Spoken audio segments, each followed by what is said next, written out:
Director David Gordon Green has just spilled the beans on some of the things happening in Halloween Ends. Let's get into it. Well, sometimes that is better. Hey everybody, what's up? KillJoy Jake here, and instead of having friends, I have horror movies. Today we're talking a little bit about Halloween Ends, giving you a bit of an update coming straight from the director himself and Jamie Lee Curtis, who have kind of just spilled the beans on a lot of things happening in Halloween Ends. I can't believe I have to give you a spoiler warning about something that's coming straight from the director himself and from the lead actress, but wow, this gets into some spoiler territory. The only reason I'm commenting on it is because it is public knowledge that's coming from the source. Before we get into this though, if you guys can like this video and subscribe, I would greatly appreciate that. So as you guys probably already know, Halloween Ends comes out on October 14th, straight to theaters and also on Peacock if you don't want to go out to the theaters, although I would highly recommend checking this one out in the theaters. I bet it's going to be pretty awesome because it is going to be the final fight between Michael Myers and Laurie Strode. Now, a big question that has been on many fans' minds, including myself, is what the heck has Michael Myers been doing for the past 4 years? Is this movie going to explain that? Director David Gordon Green has elaborated on that, basically spilling the beans as to exactly what they're going to do, what approach they have taken with Halloween Ends.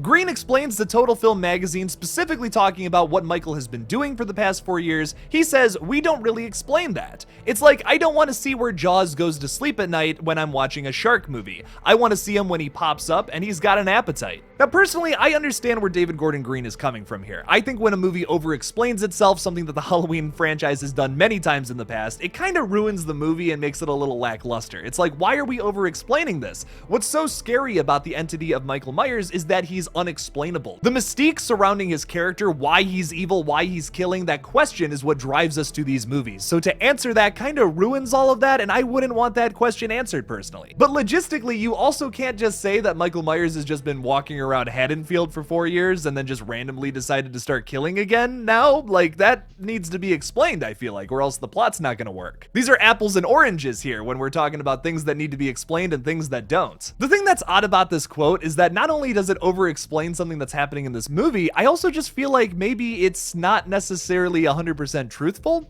We have already seen in TV spots and the trailer that Michael Myers is in the sewers at one point in this movie. We see Corey Cunningham down in the sewers and someone grabs his head. It looks like Michael's hand.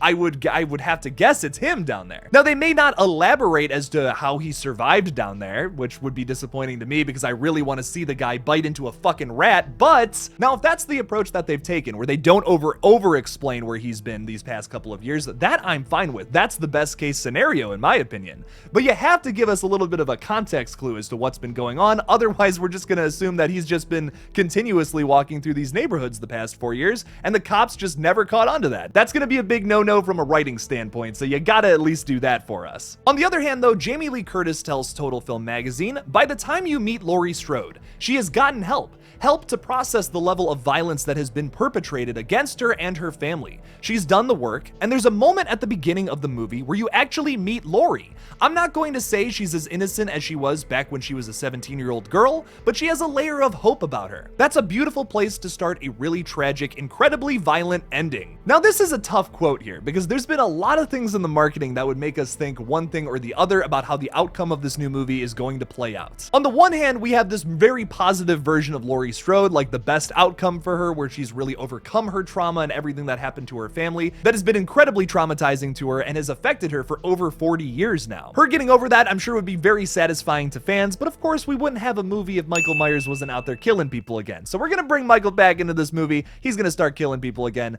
Does he kill Laurie this time around? Is this how the movie ends? Will one of them actually fall, or are they just Godzilla versus Konging us again? Well, some new images that have just been released today kind of give us a bit of an answer to this. I mean, not really, it's just a theory I have, but it is interesting to talk about. Now, in these 3 photos that have just been released today, there are a few things to note. In this first shot here, we can see outside of a window where it's very clearly daylight outside, which makes me think that maybe Michael's killing spree continues on into November 1st. As you can see in this photo, Laurie Strode is already really beat up. She has scratches and cuts all over her face, and my thinking is that maybe they do have some kind of final battle in a different location, but then Michael is still alive, gets up, and then comes after Laurie in her home, and this is like the last scene of the movie. Another thing to note about these photos is that in this picture right here, we see Michael Myers with a knife that's only a little bloody, and then in this photo, we also see Michael with a much bloodier knife this time time around. Now, I can tell that these photos are at the same location or maybe even the same scene just because of the wallpaper on the wall there. That's where wallpaper is, after all. Where else would it be? Maybe Michael Myers is wrapping himself up like a present and then jumping out and being like, surprise, happy Halloween. That's like the worst present you could give to Laurie Strode is Michael Myers. That'd be awful. But another thing that's interesting is going back to that TV spot that we got a couple of days ago, we also have a shot of Laurie Strode in the same location.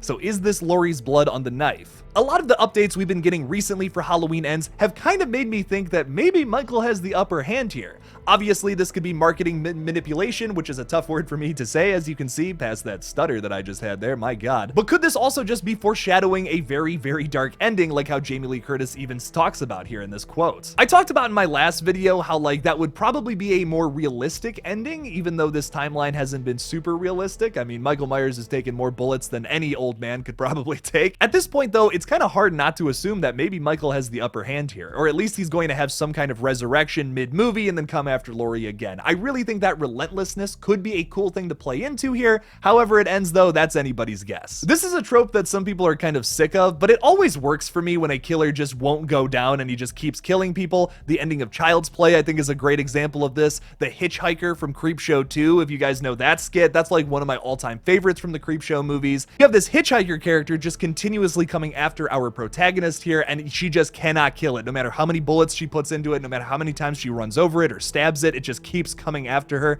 That kind of relentlessness is terrifying, and it's something that I've always really appreciated about Michael, even though, yes, we do have our complaints about, is this really realistic? I think it's really scary regardless, and it's something that I really hope they play into with Halloween Ends. This is the finale for this timeline. Just about everyone who's been attached to this project has made that unbelievably crystal clear. I really don't think they're continuing it past this, but I do see them making more Michael Myers movies in the future with a different timeline. Not the first time they've done that in this franchise. But what do you guys think about Halloween Ends? How are you guys taking this update? Because I have some mixed feelings about it. I just feel like they are giving us way too much information about the film, where this is kind of the movie that I want spoiled the least. And so far, they've been doing a pretty good job of that up until this magazine update.